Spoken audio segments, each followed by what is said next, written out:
नमस्कार. आजचा विषय आहे शब्दस्पर्श.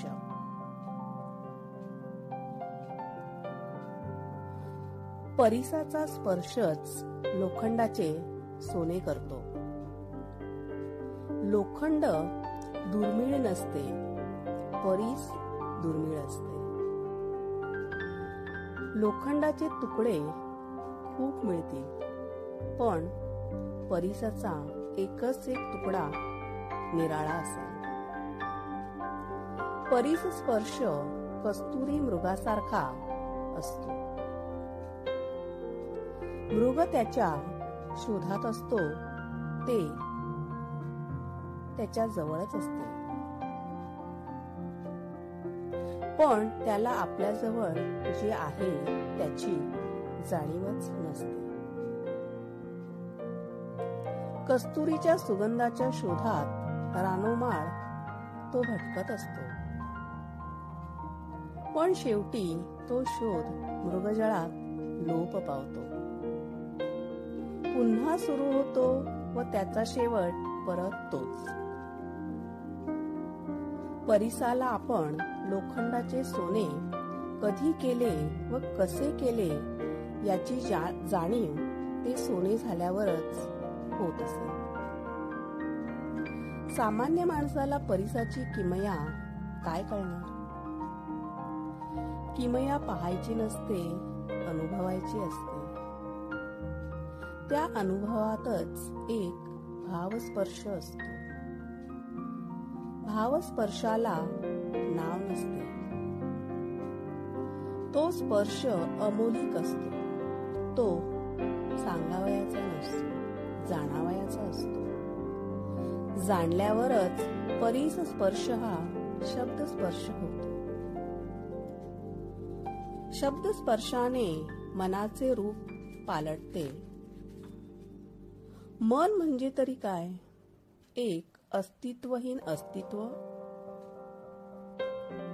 विचारांचे काहूर माजले की त्याला मन म्हणायचे.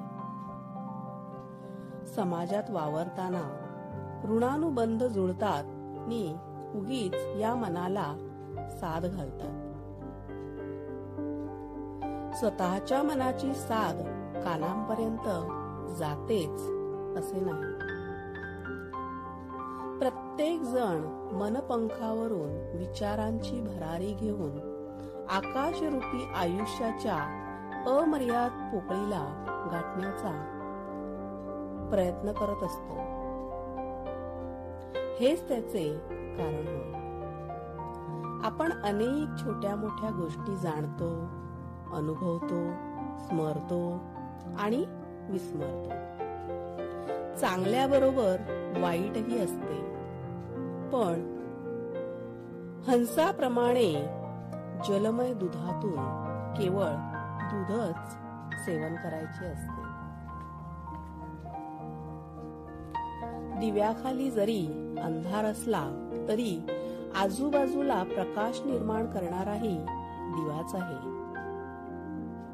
दुःख आहे जगात म्हणूनच सुखाला किंमत आहे. तसेच अंधार आहे म्हणूनच प्रकाशाला किंमत आहे. दिव्याजवळ प्रकाश देण्याचे सामर्थ्य आहे म्हणूनच दिव्याजवळ अंधार आहे असे म्हणून त्या सामर्थ्याला दुर्लक्षित करता येणार नाही. साऱ्या जगाला प्रकाशमय करणारा सूर्यही अतितप्त गोळाच आहे. जवळ गेल्यावर तोही जाळून टाकतो. चंद्र शांत शीतल असतो म्हणूनच सर्वांचा आवडता असतो, पण त्या चंद्रावरही डाग असतातच. गुलाबाच्या सौंदर्याचा व सुगंधाचा मोह कोणाला नाही, पण त्याचे काटेही तेवढेच तीक्ष्ण असतात. चंदनाच्या झाडालाही सदा नाग विळखे घालून बसलेला असतो. जगात सर्वगुणी सर्वसंपन्न असा कोणीही नाही. अवगुण आहेत, म्हणूनच गुणांना किंमत आहे. वादालाही चूक आणि बरोबर असे दोन रंग असतात. सूर्याला आणि चंद्राला आपल्या संस्कृतीत महत्वपूर्ण स्थान असले तरी त्यांना सुद्धा ग्रहण लागतेच ना. जग निर्माण करणारा देवच जगप्रलय घडवून आणतो. मग आपण तर त्याच्या हाताखालची कळसूत्री बाहुल्यांप्रमाणे आहोत. देवाच्या सहवासात आनंद मिळतो, पण त्यासाठी देवाकडे जावे लागत नाही, कारण देव हृदयातच आहे. तो आनंद आपणच आपल्या आचरणाने मिळवावयाचा असतो. जगाच्या या बाजारात निरागसतेला, प्रामाणिकपणाला काडीचीही किंमत नाही. दिखाऊपणा नि मतलबीपणाच्या भणभणून टाकणाऱ्या वादळाने साऱ्या सुंदर कोमल भावनांना हेलावून टाकले आहे.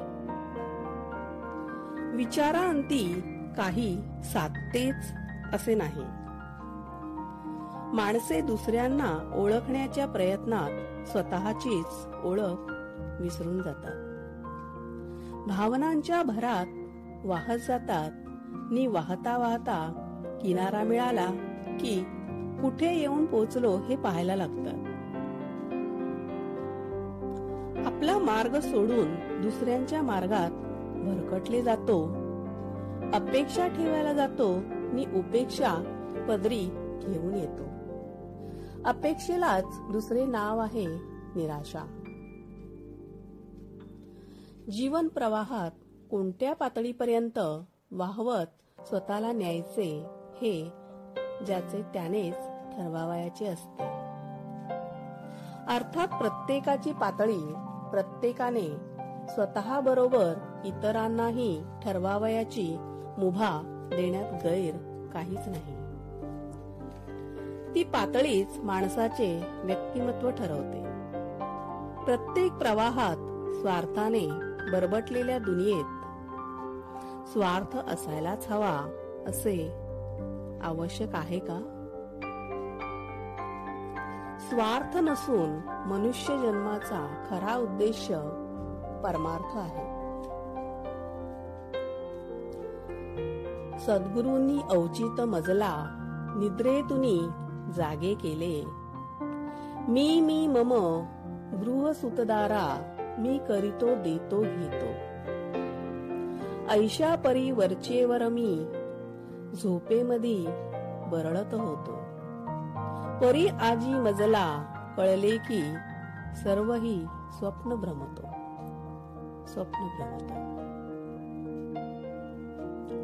नेमका या मार्गाच्या विरुद्ध दिशेने माणूस वाटचाल करू लागतो. विरंगुळा म्हणून वाईट गोष्टींच्या आहारी जातो. मग स्वार्थ काय आणि परमार्थ काय सारा भेदच विस्मरून जातो. आयुष्याच्या कलाटणीत स्वतःला परमार्थापासून दूर करत जातो.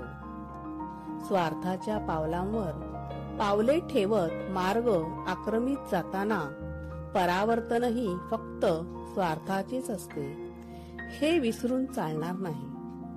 श्रद्धा तेथे भक्ती, भक्ती तेथे प्रेम, प्रेम तेथे सबुरी आणि सबुरी तेथे फळ.